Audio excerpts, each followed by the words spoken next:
You sit with him and he starts to talk about it.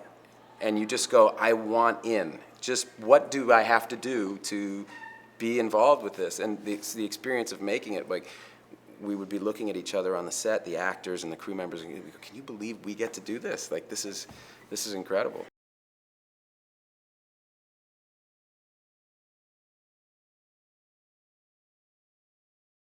When we find Max, he's he's a guy who's working in a factory on Earth. He's basically resigned to his life on Earth. As the story progresses, we're told in flashback with a young Max who is played by an actor who looks more like me than I did when I was his age. It's incredible. But we realize that Max, like many people on planet Earth, has always aspired to get to Elysium. His dream is to someday get to Elysium.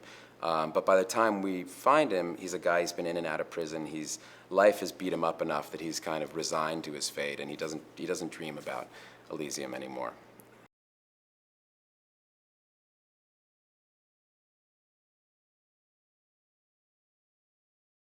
With Charlton, it's like he's either the most professional actor around or just the most insane person.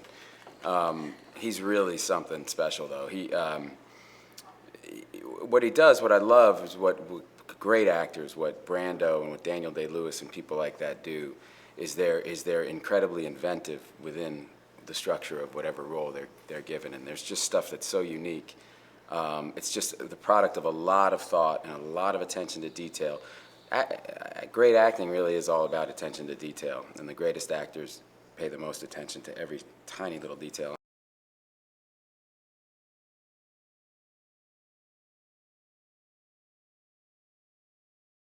There are all these different types of droids, which we had a lot of fun with. I mean, there are the security droids who are essentially, Neil described them as, the most kind of badass special forces human being.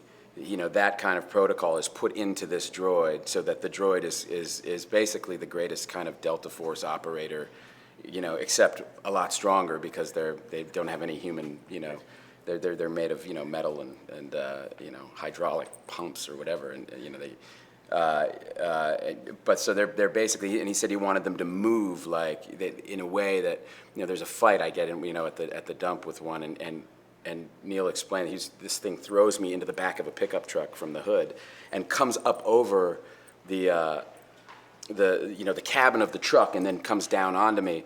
But Neil said, he's moved in a human way up until that point, but when he clambers over the truck, it's almost like he becomes a spider for a second, and you suddenly realize that his joints and everything is capable of moving in a totally different way, that he's built literally for one thing, which is to provide the most effective security possible for the Elysian citizens, So they're very formidable.